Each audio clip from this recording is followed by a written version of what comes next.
Hey guys, today we're talking about concept formation as a mathematical process from Chapter 3 of Objectivism, the Philosophy of Ayn Rand. Stay tuned.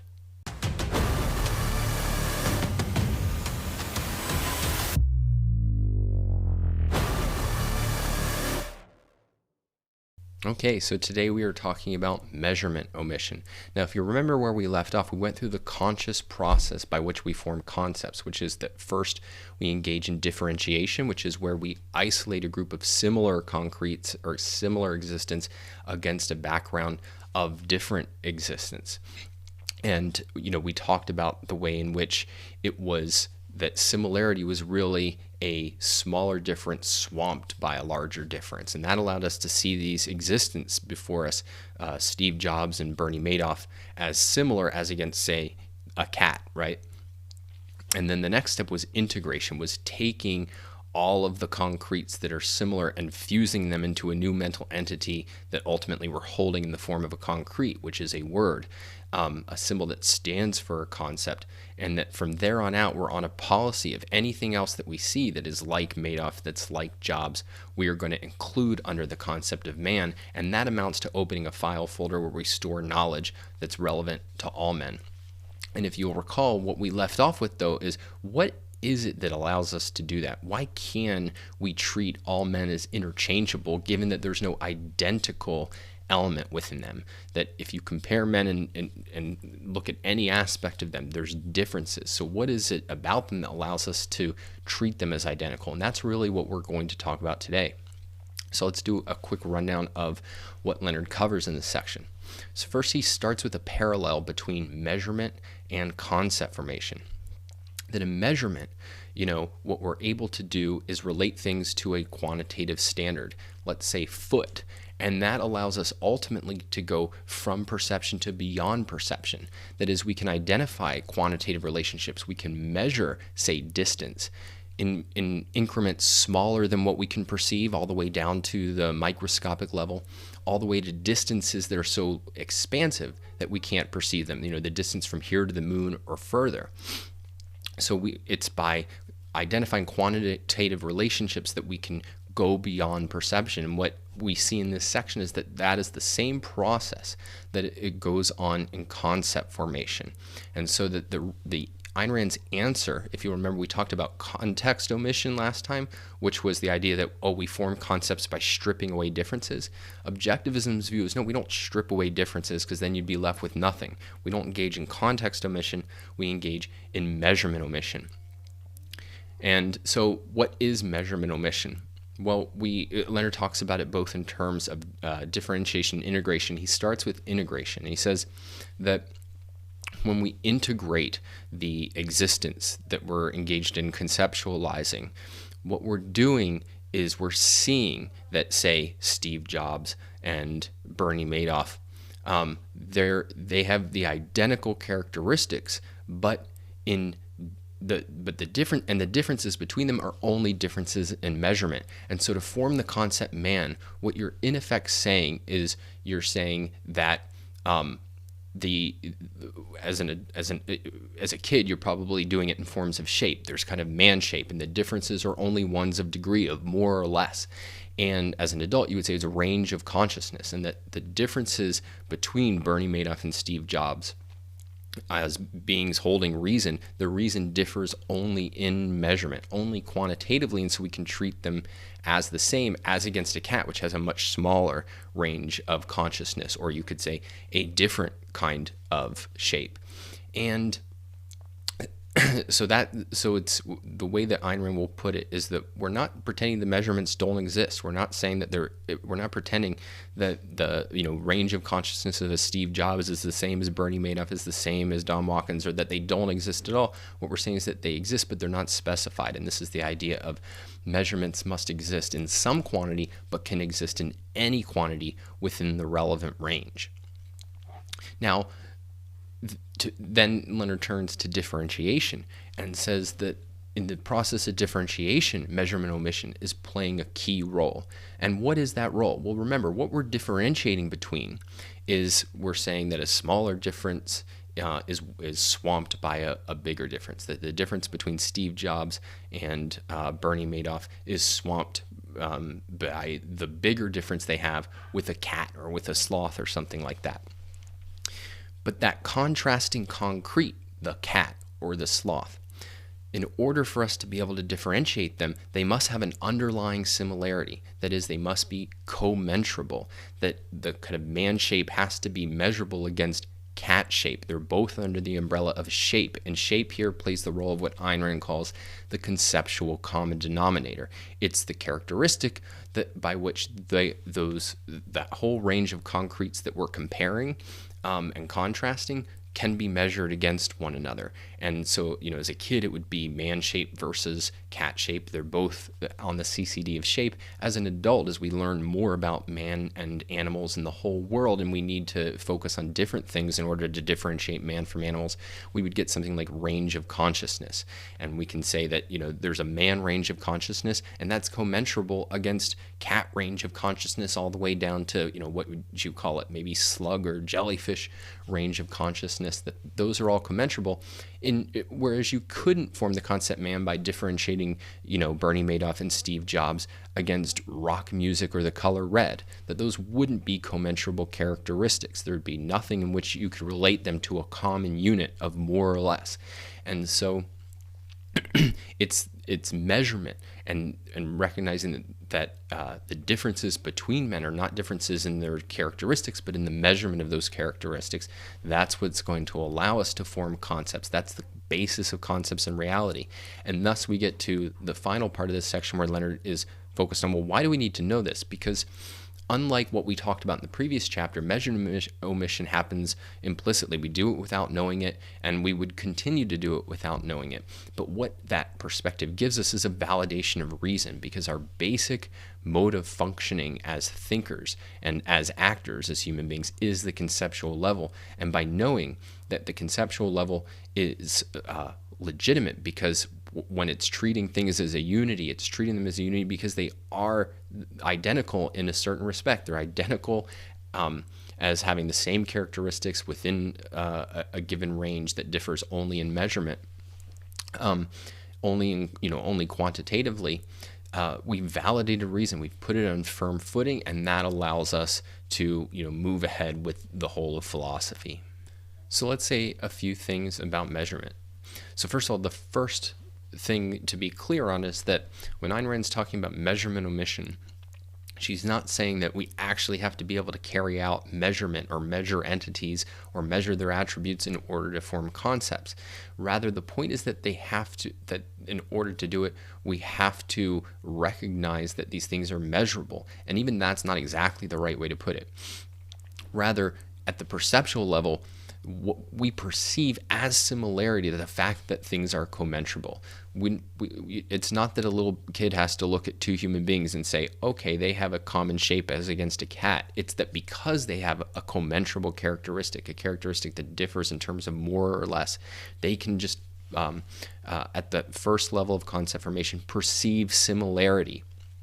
And to say that they're commensurable doesn't even mean that you could actually assign numbers to it. So shape, yes, you could break down into like actual numerical, what's called cardinal measurement. But all that's necessary for concept formation is ordinal measurement, which means the ability to relate things as saying more or less.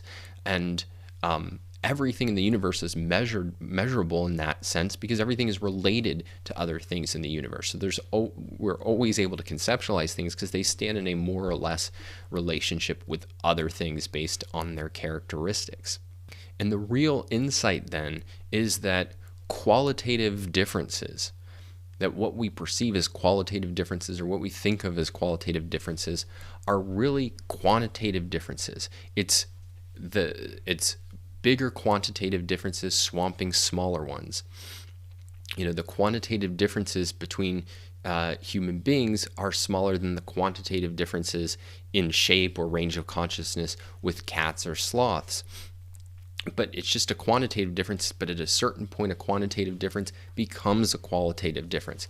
And so, you can think about an analogy like this. So it's a brutally cold winter day, and you step inside, say a little mud room that's not well insulated and the wind's been blowing through the door. It got less cold, right? Like, it's just a measurement. It's less cold.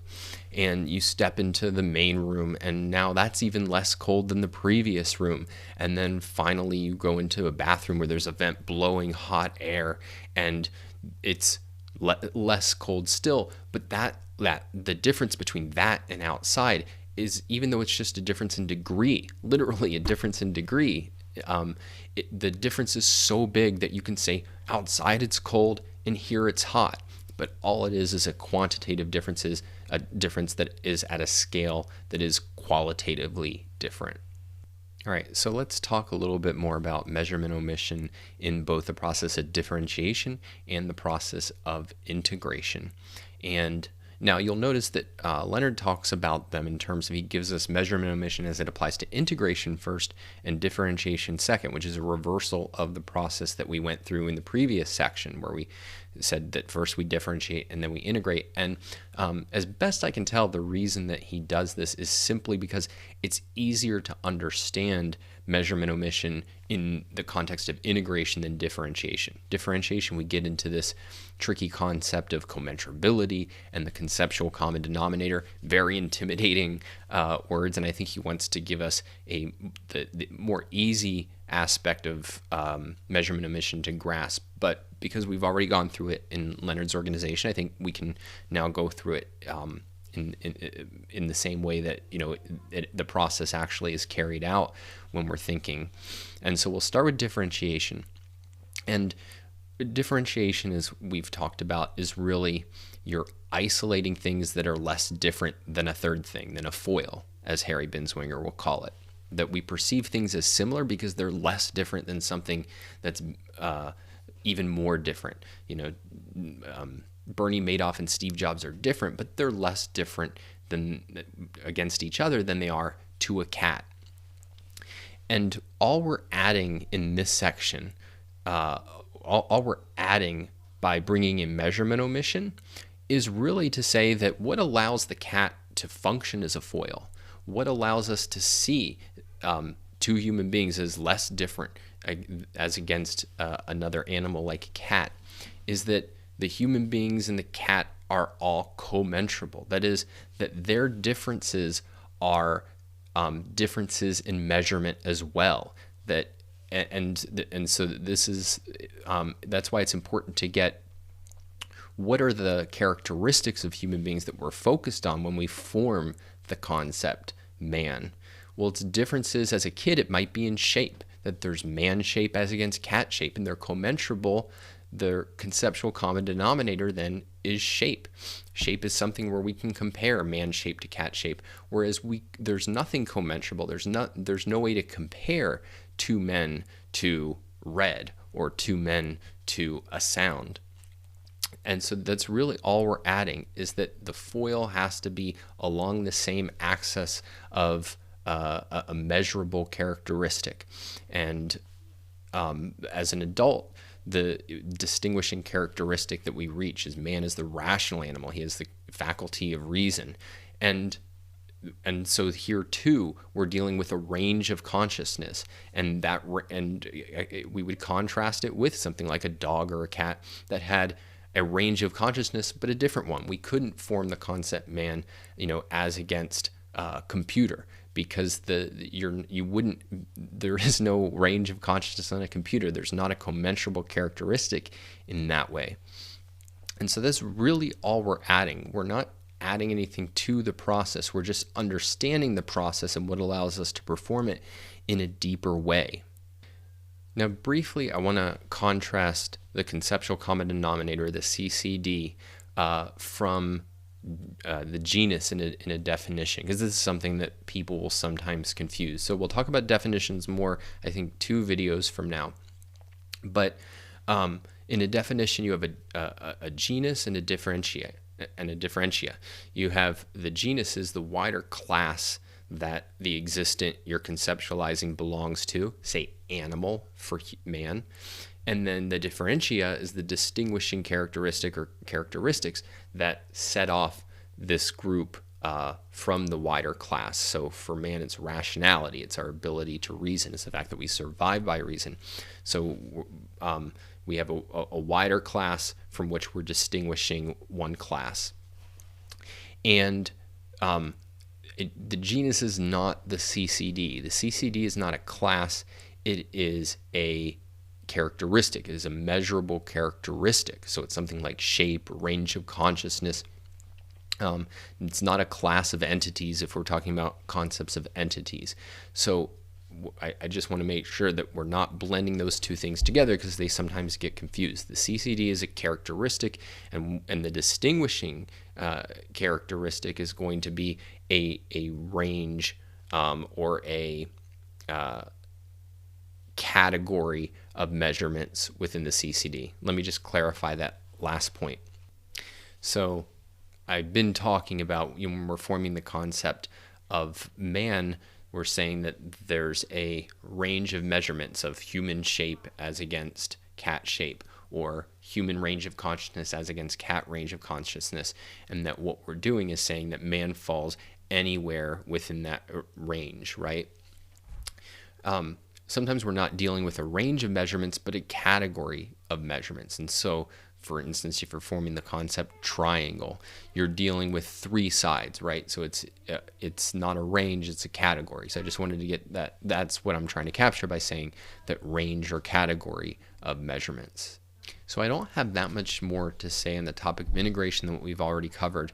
I do want to really just pause and emphasize one particular point, and that is when we're omitting measurements in the process of integrating, what we're doing is saying we're not ignoring anything, right? We're not pretending measurements don't exist. We're saying they must exist, but they're not being specified. The measurements exist in some quantity, but any quantity within the range or category of measurement that we're talking about. And so this is very different from how most people think about the process of abstraction, that the more abstract we're getting, the more general our concepts, the less we're seeing, that you have less resolution. And so the idea is that abstraction is making us, in effect, more blind. And from Objectivism's view, that's all wrong. It's that omitting measurements is not ignoring them. It's not pretending they don't exist. It's seeing something more. It's seeing relationships that you can't see just on the perceptual level. So it's additive. And a really nice contrast that Harry Binswanger once gave, you have the moderate realist position, which is this idea that abstraction is focusing on some characteristics and ignoring others, focusing on the universal characteristics and ignoring the particular characteristics. And he says that this is the equivalent of saying that, what is number? Where is number? Well, it's not one, it's neither one nor two nor three. It's something, that's common to those, right? And from Objectivism's view, that's not right. Rather, it's what number captures is it's either one or two or three. So I found that really helpful in getting the way in which, integration is grasping something more. Measurement omission is grasping something more. It's not leaving anything out. It's not making us blind. It's not, lowering the resolution with which we're viewing reality. It's enhancing the scale of what we can hold in our mind. A quick word then about sameness. So I think what we've seen is that perceptually what we grasp is similarity. But when we're just looking perceptually at things, they're still different, right? There's nothing identical about them. We can see them as similar to human beings, as similar as against a cat, but there's nothing identical. That sameness, we don't perceive sameness. Sameness has to be grasped conceptually. It's what, and to grasp things as the same is important, right? Because what we're going to do is we're going to treat the units of a concept as identical in a certain respect. And so what is that identity? What is that sameness? And Objectivism's perspective is that it's not something you can strip away and then perceptually see sameness or identity. That if you do that, everything's just different. But at the conceptual level, we can grasp sameness. We can grasp identity. But what does it mean? It means the same range of measurements. And I think this helps us answer a question that Greg Salmieri years ago gave a course on objectivist epistemology and outline, and raised a really fascinating question, which is, okay, what allows us to treat all men as the same? So we've said it's a range of measurements, but that's not quite sufficient, because imagine if somebody said, I'm forming a concept, he used, this is what Greg used, greeny. And greeny's not standing for the characteristic of color, but it's for entities, and we're going to treat them all the same as long as they're green, right? And so you can imagine like a green tomato and a green car and a green building, and green lettuce and what are other things, green tennis ball, right? And we're just gonna, those are greenies, and we're gonna treat them all the same. But you would run into a real problem, right? There doesn't seem to be anything particularly much the same about them. And so why is it that we can form the concept man and treat all men the same, but we can't form the concept greeny?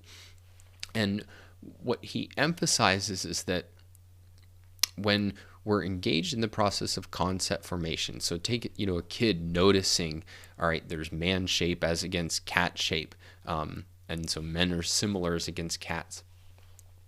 Part of what they're doing is recognizing a causal connection between man shape and other features of men, so that man shape is related to or causing in some sense man motion. So the walking, and man shape is what allows them to reach and grab things from high shelves, and that man shape is in some way causally related to man speaking and making unique sets of noises.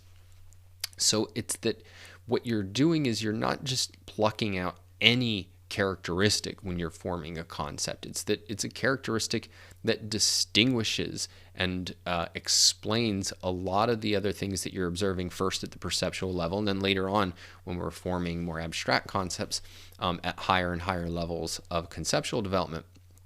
But that it's you're not just plucking out a characteristic, it's a characteristic that is causally related to a lot that is distinguishing about the entities, and that you can get that even on the perceptual level. Versus green, there's nothing to see that greenness is causally related to about the entity, right? So you can form the concept green to refer to the characteristic that's common amongst different colored things.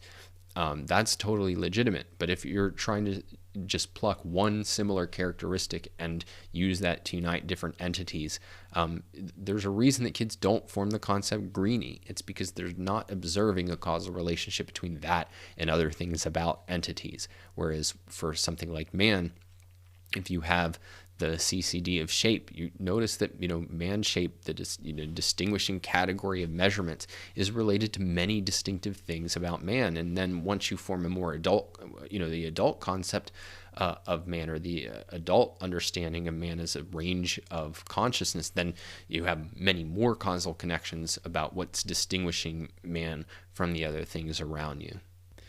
So as we're wrapping up, one question that I think is interesting to ask is, what's the validation of this theory? And one thing that I'd say is, it's not that we walk around and study how human beings form concepts, because part of objectivism's whole perspective is that the conceptual level is not automatically correct. It's not automatically tied to reality, and that many people, as she talks about in the book, beyond the kind of basic concepts of entities that they get directly from perception, very low-level concepts that just leap out at you and are formed virtually automatically.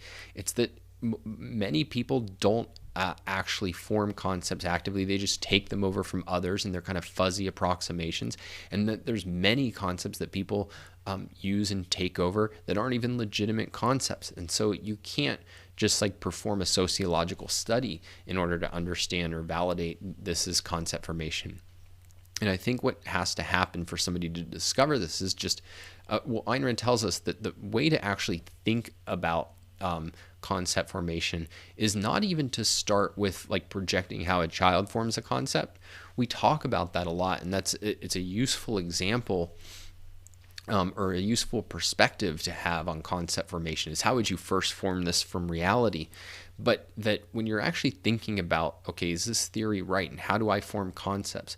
You want to focus on how you as an adult actually form concepts. And she gives in particular the example of, and this is in the appendix to ITOE, I believe, where she's, in fact, I'm certain, where she says that, you want to think about new concepts you form, and you form them all the time. So think of new inventions. She gives at that time TV and radar. And that you want to think about, what is my mind doing when it's going through this? And so that's how you get kind of the conscious process of formulating concepts. And then I think what goes on is that you have somebody like Ayn Rand go, okay, well, what allows me to do that? And in effect, it's my mind omitting measurements and saying they exist in some but any quantity. And so that's the basic insight. But then how do you check it? How do you validate that theory? Well, Ayn Rand talks about how she herself discovered the theory. And it was basically she sat and introspected and got this idea of measurement omission. But then she had to check it against every concept and see, does it apply? How does it apply? And we get in Introduction to Objectivist Epistemology, we get in the chapter where she first introduces measurement omission. She takes the kind of basic cases of concepts of entities and concepts of attributes, but then she goes through virtually every other type of concept that one could form, everything from materials to prepositions, to conjunctions, to adverbs, adjectives, and shows in what way it involves omitting measurements. And I think it's really helpful to, in your own mind, as you're learning this theory, to take some time and it's not that you have to like reform every concept in your mind, but just to range across the different kinds of concepts and say, okay, do I understand in what way these concepts are formed through measurement omission? And it can be a little tricky and confusing. Hopefully it will become a little easier and we'll go through some of those, I think, in later ones, but I want to get to the next section where we'll talk more explicitly about abstractions from abstractions and concepts of consciousness. That will give us a little bit more context to be able to go through some examples beyond just first level ones, which I think are pretty straightforward. I think most people get, okay, this is how I'd form the concept ball. This is how I'd form the concept chair. This is how I'd form the concept man. But in order to really understand some of these, trickier ones, like how do you form a concept of conjunction, we need a little bit more context. So we'll get into that next time. Until then, be sure to like the video and subscribe to the YouTube channel. And as always, the best way to stay in contact is to go to donswriting.com and sign up for the newsletter. Talk next time.